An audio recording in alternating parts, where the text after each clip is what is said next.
Class 12, first chapter of Flamingo, the last lesson. So today we are going to understand and enjoy this chapter, the last lesson. Every student in their life, in any of the subject, they are so interested that it becomes their best lesson entire their life. They will remember whatever they have learned at that last interesting moment. Why? Because of their patience and 100% paying attention to the instruction and discussion and lecture of the teachers. So, interestingly, they enjoy and it becomes everlasting, their last lesson. So, it happened here also as the topic, it is here written the last lesson. So, about the author, Alphonse Daudet, 1840 till 1897, was a French novelist and short story writer. The last lesson is set. So, this lesson is set in the days of Franco-Prussian War that was taken place in 1870 till 1871. It was lasted for 1 year. And this war was taken place between France, in simple word we can say, okay, modern name, France, okay, here, France. And here, what happened? France was defeated by the Prussia, led by the leader Bismarck. That means present Germany. Okay, Prussia is the old name of Germany. Prussia, remember. Poland and parts of Australia. Okay, so nations. Okay, at present, this Prussia actually it was consisted of what now are the nations of Germany, Poland, and parts of Australia. So three makes one, Prussia.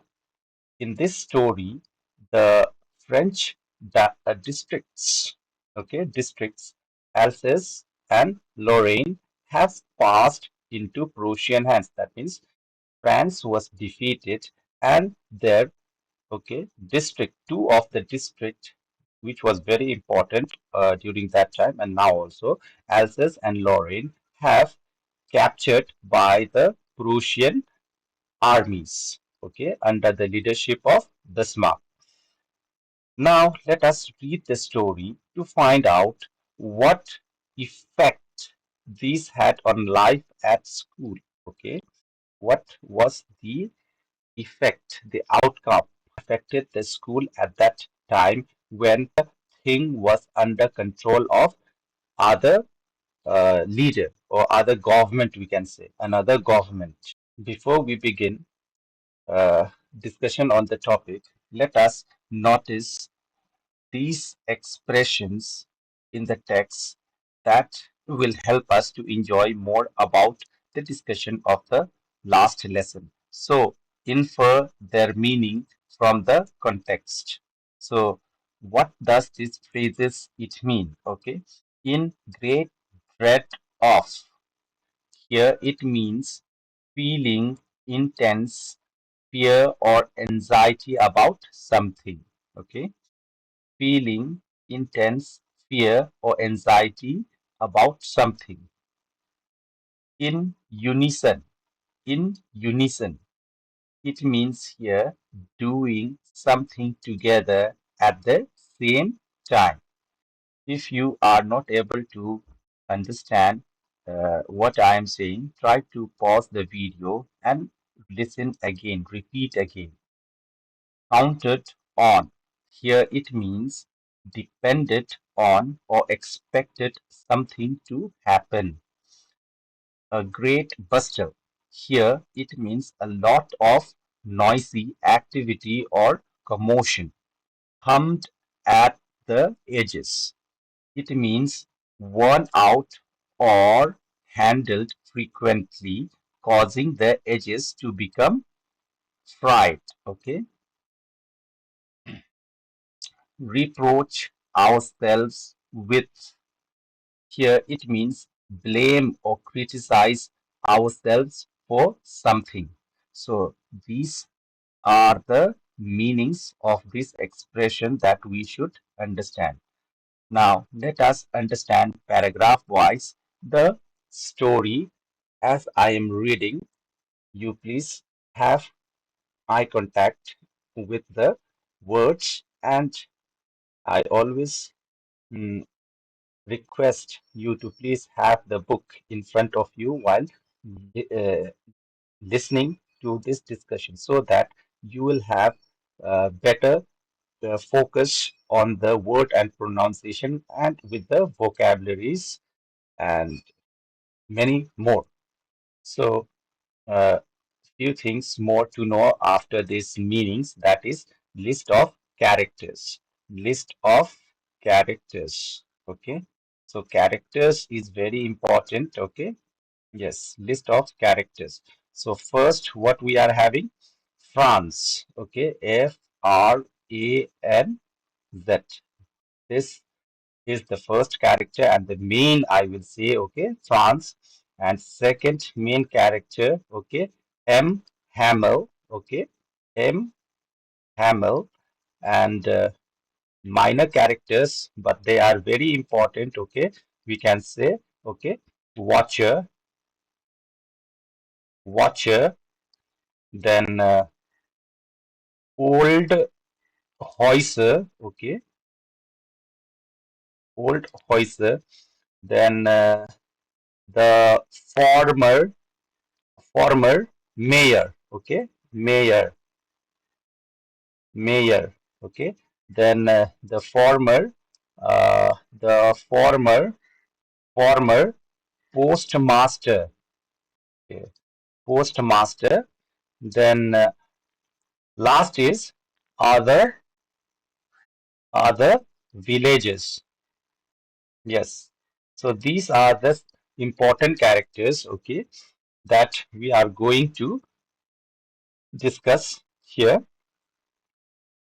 And first and second are the very important and strong, we can say central, our main character of this last lesson.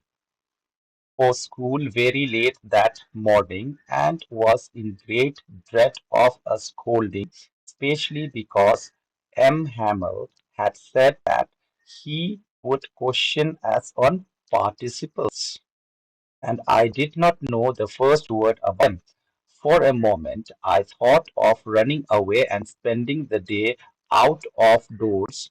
It was so warm, so bright. The birds were chirping at the edge of the woods and open field back of the sawmill.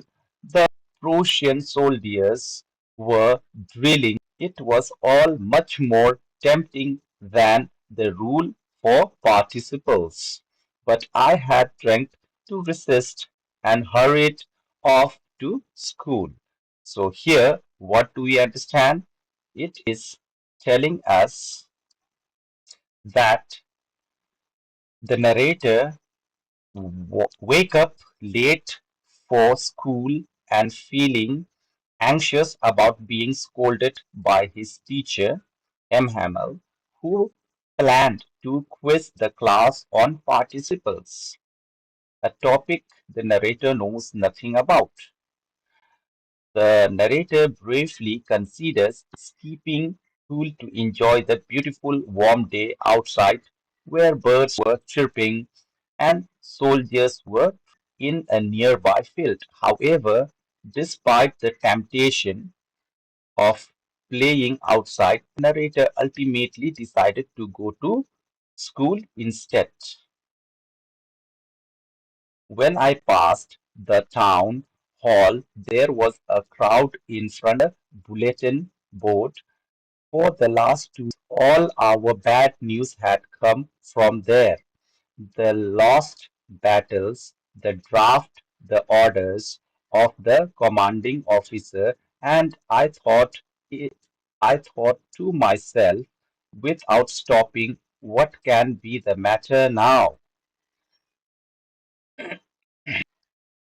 So here in short, passage, the narrator describes seeing a crowd as he was going towards his school, seeing the crowd gathered in front of the town hall's bulletin board, notice board, or news board, we can say, which has been a source of bad news for the past 2 years.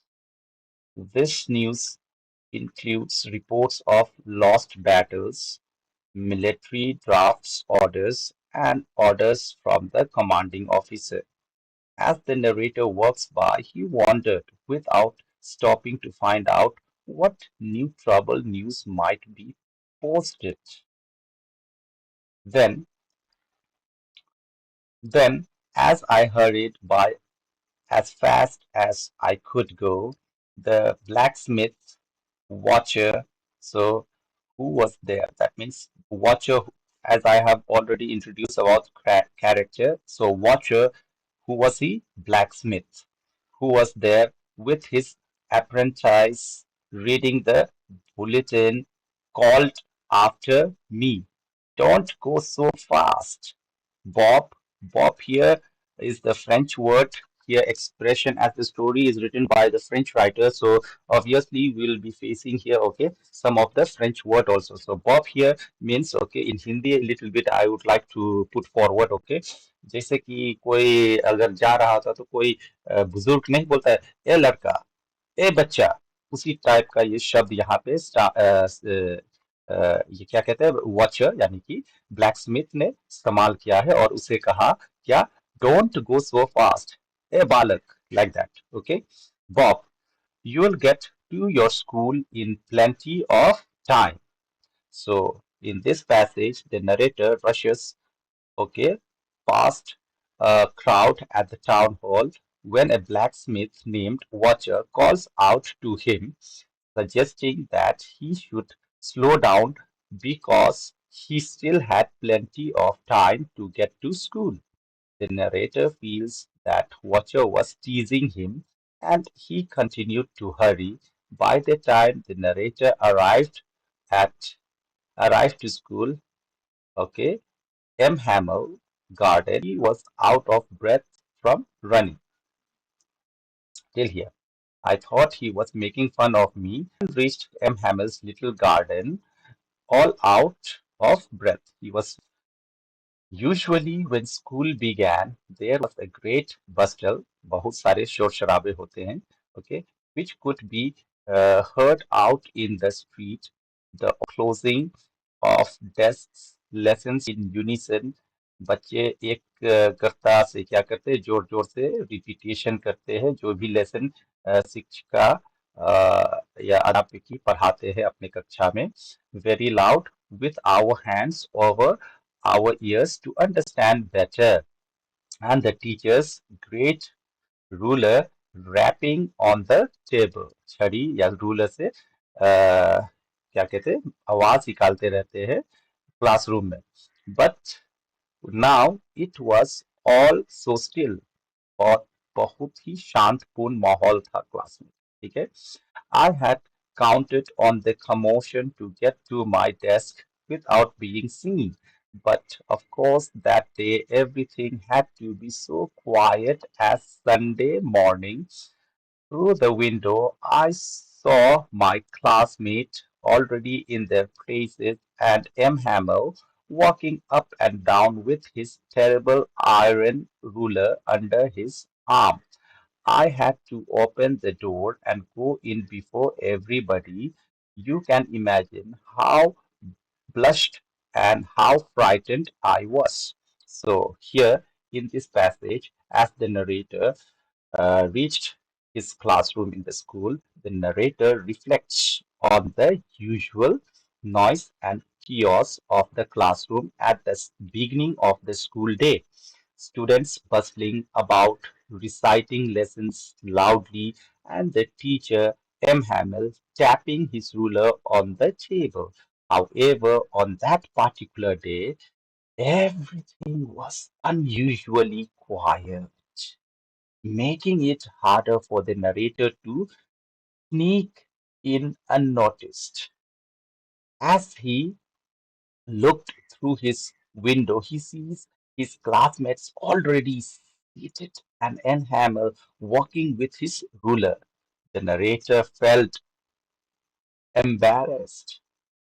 The narrator felt embarrassed, very sad, and scared as he realized he must enter the classroom in front of everyone. So, this was the feeling of the narrator at that time when he arrived to his classroom. So loudspeaker early in the morning, I used to excuse me, okay? Government should take the action, okay? Early in the morning, why to uh, produce such a loud speaker sound? Huh? It disturbs everybody who is preparing and studying also. So, what I feel, you can understand. I have to pause my video and the lecture, okay? Anyway, let us continue. Whenever I looked up from my writing, I saw M. Hamel sitting motionless in his chair and gazing first at one thing, then at another, and if he wanted to fix in his mind just how everything looked in that little schoolroom, fancy for 40 years he had been there in the same place, with his garden outside the window and his class in front of him. Just like that, only the desks and benches had been worn smooth, the walnut trees in the garden were taller, and the hope vine that he had planted himself twined about the windows to the roof. How it must have broken his heart to leave it all, poor man, to hear his sister moving about in the room above, packing their trunks, for they must leave the country next day. So, here in this passage, the narrator is telling about that he had observed M. Hamel sitting quietly in his chair, looking around his classroom as if trying to remember every detail before he leaves the school. The narrator reflects on how the teacher had taught in that same spot for 40 years with the same garden outside and the same classroom setup. The only changes were that the desk and benches were worn from use.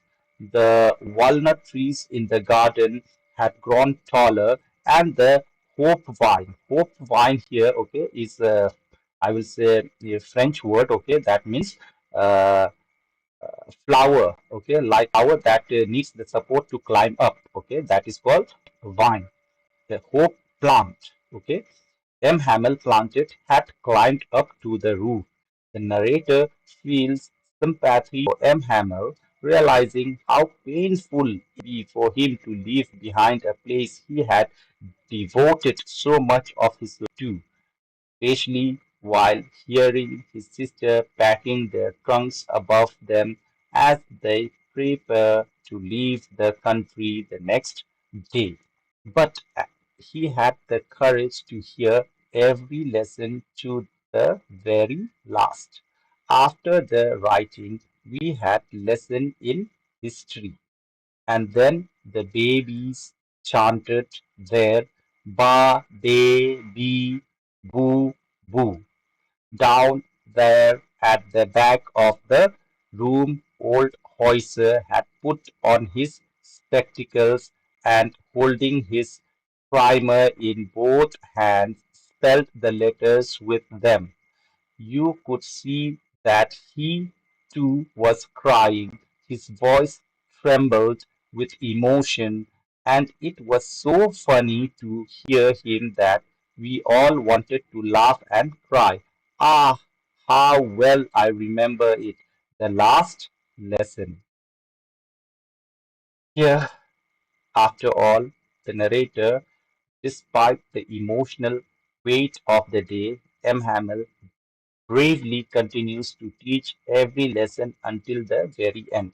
After the writing lesson, the class moves on to another subject that was history. While the youngest students recite their letters, At the back of the room, old Heuser, wearing his glasses, holds a primer and spells out the letters, visibly emotional and trembling. The students find it both funny and sad, feeling a mix of laughter and tears as they witness his struggle. The narrator reflects on how memorable and poignant that last lesson was, capturing the bittersweet emotions of the moment. All at once, the church clock struck 12. All at once, the church clock struck 12, then the Angelus.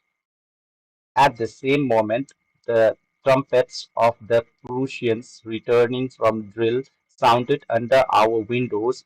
M. Hamel stood up very pale in his chair. I never saw him look so tall. My friends, said he. I, I, but something choked him. He could not go on. Then he turned to the blackboard, took a piece of chalk, and bearing with all his might, he wrote as large as he could, Vive la France. Then he stopped and stopped and leaned his head against the wall, and without and without a word, he made a gesture to us with his hand. School is dismissed. You may go. So finally, in this last concluding passage, the narrator, Franz, he tells us that the church clock strikes 12 and the Angelus bells ring. The narrator heard the sound of Prussian trumpets outside the classroom. M. Hamel stood up looking very pale and sad and taller than ever. He began to speak but struggled to find the words. Feeling speechless, instead he turned to the blackboard and wrote, Vive la France. That means long live France. Okay. Vive la France. Okay. Here. Vive la, this one. Vive la France means long. Okay. Live. Long live France. Okay. So this is the meaning of Vive la France. In large letters expressing his patriotism and love for his country. After writing this, he leaned his head against the wall, unable to say more. With a silent gesture, he dismissed the class, allowing the students to leave, marking the end of the era for both him and his students. So, this is all about the last lesson, and I hope you have enjoyed the lesson. Thank you very much.